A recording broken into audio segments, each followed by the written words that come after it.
Just about to head to another Muay Thai session, so I thought I'd give you guys a quick update about what's going on, why I'm doing this, and how it fits into the Simply Lean framework. And of course, if you watched the last video, hopefully it's not going to be another 4 hour session. Hopefully we can get in, get some good training in, and get out in good time and good shape. For those of you that don't know, Muay Thai is pretty much the same as kickboxing, which is boxing, but you're allowed to throw kicks, you can throw knees, and you can throw elbows as well. It just comes into the whole combat sports area, like yeah, your boxing, judo, martial arts, all of that kind of stuff. But yeah, Muay Thai is just, it sits under that umbrella. When it comes to combat sport as a whole, it's something that I enjoy. I think it's cool. I think it's a great skill to have under your belt. It's great for fitness. So over the years, I found myself either doing boxing or Muay Thai. And I'm actually looking to get into a bit of judo. So if you guys are in London and you know where I can get started, hit me up, let me know. But that's definitely something I'll be looking to try in the future. Yeah, like I said, Muay Thai is great for fitness. It's great to watch. I watch a lot of boxing. I don't really watch much UFC. I don't watch Muay Thai. I don't watch UFC. Pretty much only watch boxing. Nothing against the other two, but just there's only so many hours in a day. Got a job to do. Got to make content for you guys. Got a whole bunch of other things to do. My primary sports is football. If you're a football fan, let me know what team you support in the comments. But yeah, so I watch football and I watch boxing. And then when it comes to training and actually doing these sports, I play football and I do Muay Thai. In the past, I've done boxing, but right now, the only combat sport that I do is Muay Thai. I'll get into the reasons for this later on in the video, but yeah, just stick with me and I'll explain to you why I do Muay Thai and how it fits into my Simply Lean framework and enables me to maintain consistency in my fitness journey, even while I'm working my 9 to 5. So, and I know I did say that when I was like 3 years old, I wanted to be a professional wrestler in the WWE. But this, I promise you, this has nothing to do with it. I'm not still chasing those dreams and ambitions. I was playing football up until I was about 17 or 18, still wanted to be a professional footballer. So when that dream ended, the door was open for me to try other sports. And I'm one of those people who I just enjoy, like, there's so, if I could, I would try like pretty much every sport under the sun.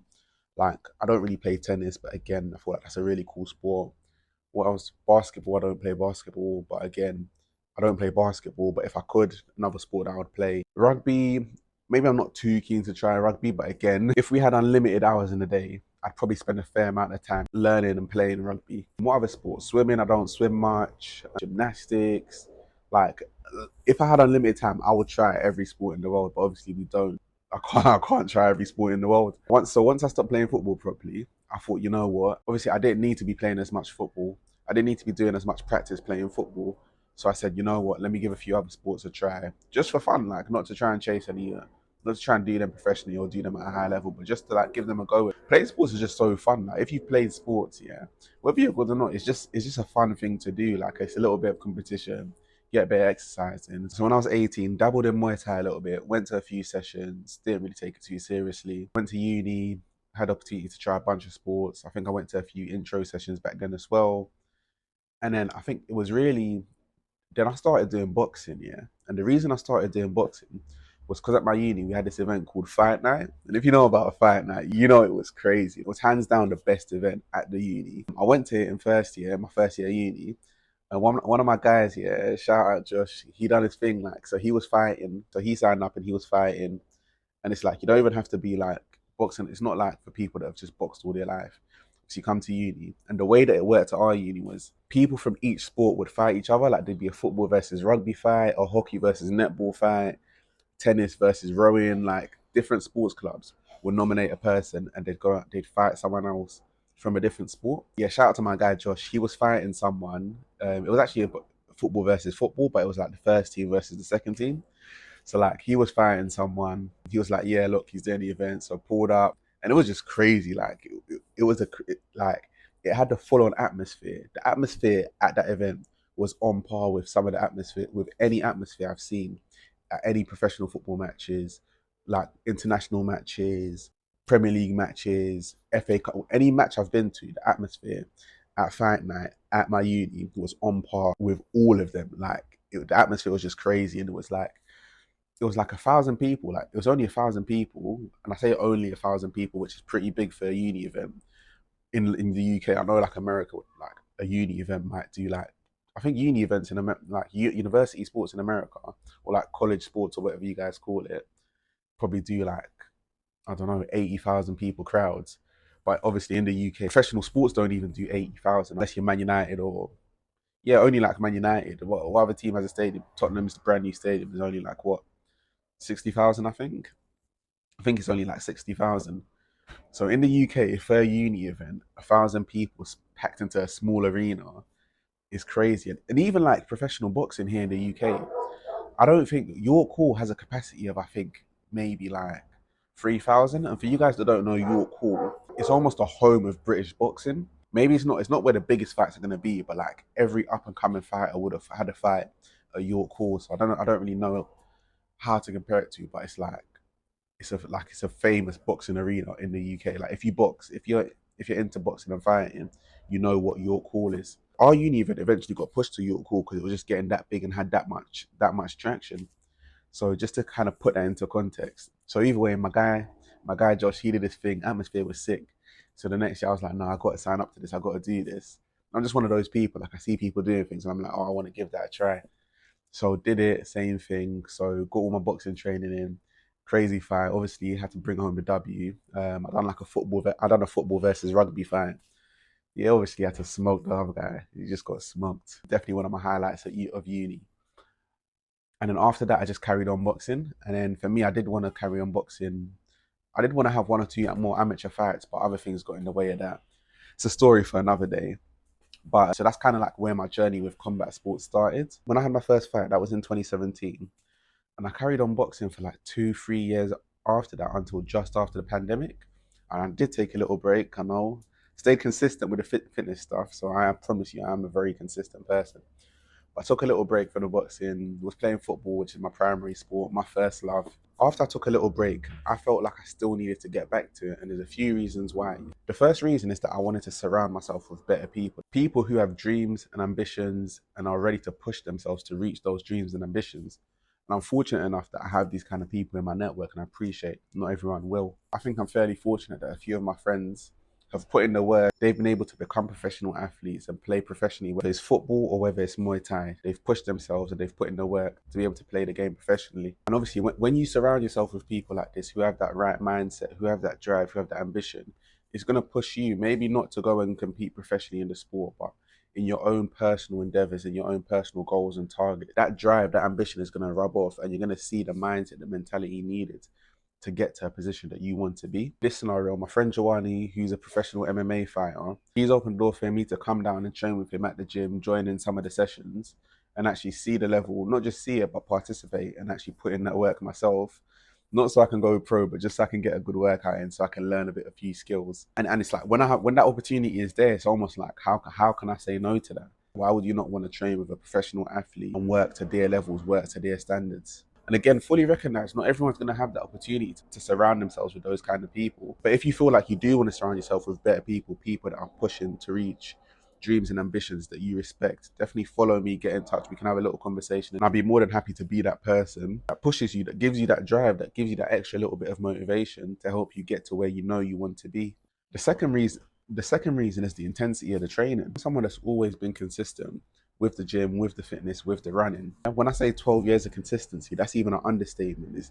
I've been consistent with the fitness stuff for way longer than 12 years. So it's something where I'm very much comfortable with the consistency.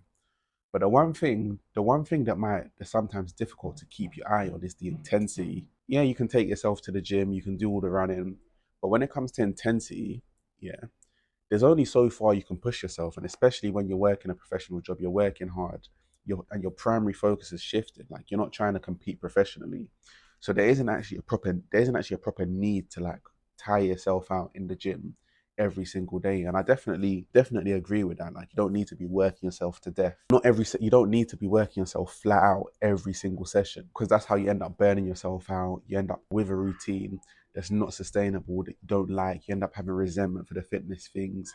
You think it's too hard. You're working to a level where even professional fighters, they don't work that hard. They have a training camp, then they rest, they ease off. Same thing with professional footballers. They do pre-season, a whole bunch of tough running. Season starts, okay, you have your matches, but you rest in between. Players at top clubs, at Barcelona, at Real Madrid, they're not working themselves to death every session. They're not working themselves flat out every session. They balance the workload. Some sessions are physically demanding, some sessions aren't. You can't have every session being at the maximum of your physical capacity. It's just not practical. You're a human being. Like the body isn't a machine. It's not built to work like that. But again, it is important that there's some sessions where you are working yourself hard, you are pushing yourself to the limit. And when you're in the gym by yourself and it's only you have no one else to guide you, have no one to instruct you, it's hard to push yourself to where you need to go. So that's why I like going to these Muay Thai sessions, because I know the coach is going to work me. Like you saw last week where it was a 4 hour session. I even tried to go home halfway through the session and the coach didn't let me out the gym. It's low key. Tell me what you think, but I think that's low. That's kidnapped. No, I think I was kidnapped. Was I not? Like I was trying to leave and I wasn't allowed to leave the building. Yeah. Even within the first session, like the intensity is high. Like every session, the intensity is high. Like when he's telling me to do 200 burpees, if I'm in the gym by myself, I might do 50 burpees. I might do 50 burpees, and you're gonna feel like it was a good workout, but you don't realize that you could push yourself to that extra level.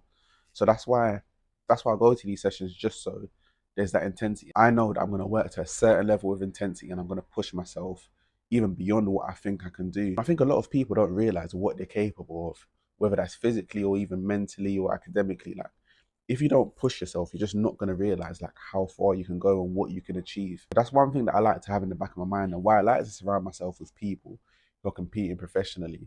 Because even when I'm running, like in the back of my head, I have Mo Farah. Like, it sounds crazy, but I'll have Mo Farah in the back of my mind. And I know I'm never going to run as fast as him or for as long as him. The fact that he runs a marathon at whatever crazy pace he runs it at, I think he runs the marathon at like 21 kilometers per hour or like 20 kilometers per hour for like 2 hours. And bear in mind, I think even when I do my interval sprints, I'm probably running. When I do my interval sprints, I think I run at about 26. I run at about 26 kilometers per hour. And then he's running at 21, yeah, which even sometimes I'll do an interval sprint on a bit of an incline and I'll do it at that same pace. Like that same pace that he's running at, I'm doing sprints at. He's running at that pace for 2 hours. So what that does to me, what that tells me is that, okay, cool. When I'm running a 5K or I'm running a 7K, if I'm running at a fast pace for me, yeah, I know that, okay, you know what, yeah, if I really wanted to, if I push myself, no, I'm not going to get close to Mo Farah. But I could do this for a lot longer, because if Mo Farah wasn't an athlete, there's probably people who could get a time that's close to Mo Farah. Even if you run a marathon and you have 1 hour off Mo Farah, yeah, 30 minutes to 1 hour off Mo Farah, yeah, obviously that's not close. But do you know how ridiculously fast you're running? And most people, if you're training, if you train consistently, you could get to the point where you're running an hour off Mo Farah's world record. Like, if you train consistently, most people. So just think about how far you could push yourself if you really had that guidance and that motivation and you really wanted to do it. That's the main thing. Do you want to see yourself achieve what you're actually capable of achieving? Maybe it's physically, maybe it's in your career, maybe it's in your business. Do you want to see yourself achieving those things? And are you pushing yourself to the point where you're actually going to achieve those things? That's the question. Are you even aware of what you're capable of? Because you're probably not. You can probably go a lot further. Yeah, you can probably go a lot further than what you think you're capable of. That could be physically, in your career, or in your business. The question is, are you ready to go out there and put in the work to achieve what you're capable of?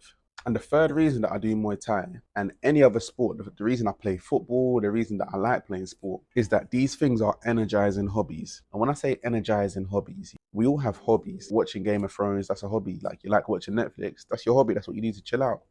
That's cool. So you do what you want to do. Playing Xbox, playing PlayStation, like, these are hobbies. Like going out there, getting drunk, partying, it's a hobby. There's certain hobbies that you're gonna do them, you're gonna feel drained, you're gonna feel depleted, and there's other hobbies where you're gonna do it and you're gonna finish the activity and you're gonna feel full of energy. Like you're gonna feel a different kind of energy. Not like you just slept and woke up. With these activities, when you're playing sport, you're getting a dopamine release that comes from doing something positive. Yeah, it's not like you're not taking any substances that's going to give you an artificial dopamine release. You get a high and you come back down. Yeah, it's a natural dopamine release. You engage in different areas of the brain, yeah, because you're doing the physical activity. It's engaging different muscles. You're thinking tactically. You're playing football. You're doing Muay Thai. You're thinking, where can I make that pass? Where can I strike? How do I dodge? How do I defend myself? You're thinking strategically. You're engaging all these different parts of the brain, doing something that the brain doesn't typically do. So doing like a new activity. And when I say new activity, you might have been doing it for years, But for 50, 60 hours of the week, you're behind your screen, you're doing your work. This 1 hour that you're training is different. You're doing something completely different. For that week, your mind is in new territory. Yeah, it's not that same boring old, yeah, you're typing away Excel, PowerPoints. It almost feels like you're doing something completely new. And you leave these things and it's almost like you're high. And I think people talk about like a runner's high. And I definitely feel it, like coming out of these sessions, you genuinely feel like you're high after you do these things. And it's a good high. It's not like you've taken something and like you're gonna get a little high and then come back down and then be all miserable after. You stay energized for days on end after doing these things. And that feeling, if you could package that, and sell it as a pill, psh, that would be a class A. Yeah, that would be class A. You're doing serious time for doing that, yeah, if you could. But it's just, there's nothing like it. There's nothing that compares to it. It's a great feeling and you know you're doing something positive for yourself. Again, I know like you're probably thinking, wait, where does this fit in? Where does this fit into the Simply Lean framework? How does this fit into like your simple and easy stuff? So I don't train like 3 times a week. I go to Muay Thai sessions about twice a month. And even when I tell people at the gym, oh, I'm just trying to be consistent and just come twice a month, they're like, what? You mean twice a week? Like, no, bro, I mean twice a month. I have a job, I have content to put out, I have a whole bunch of other things to do, yeah. So the reality is, for most people watching this, whatever sport you're trying to play, it's not going to be a priority. I do Muay Thai twice a month. I play like football 2 to 3 times a month. So at least once a week, I'm doing like one of these sports. For me, that's realistic. Part of the Simply Lean framework is doing things that are simple, easy, and realistic. Okay, Muay Thai isn't the simplest and easiest things, but going to 2 sessions a month is almost easy. It's almost easy. Let me not tell coach this. Please don't show this to my coach, but going to 2 sessions a month is pretty easy and it's definitely realistic. I think for like the last 10 months, I've definitely been able to consistently maintain 2 sessions a month. That's what I know works for me. So you have to do what works for you. The people I'm going with are going like, they're going 5 times a week. And fair enough to them. They have different aims and ambitions. But what I know works for me and is going to get me to where I need to be is going twice a month. And on top of that, incorporating the other parts of the Simply Lean framework.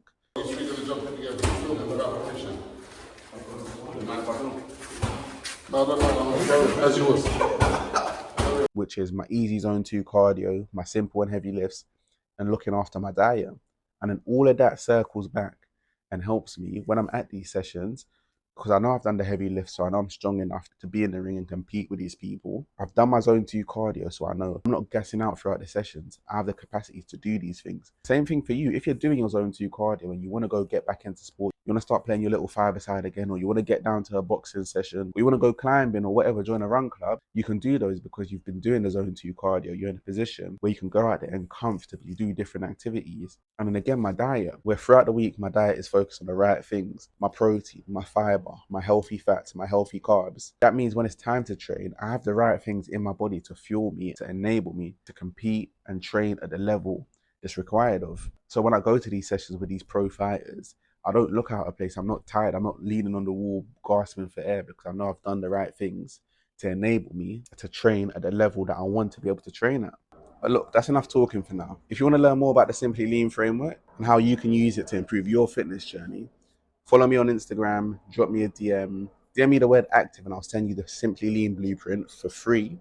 Or even if you just want to have a little chat about your fitness journey and the little things that you can do to improve it, follow me on Instagram, drop me a DM, and we can have a quick conversation. And then go eat some vegetables today. Go eat some sweet corn, man. Do you know how nice sweet corn tastes? I don't even think sweet corn should be classed as a vegetable here, because it's too sweet. Like if you have a sweet tooth and you struggle with your cravings and all of that stuff, go eat sweet corn. When was the last time you had sweet corn? Like, follow, subscribe.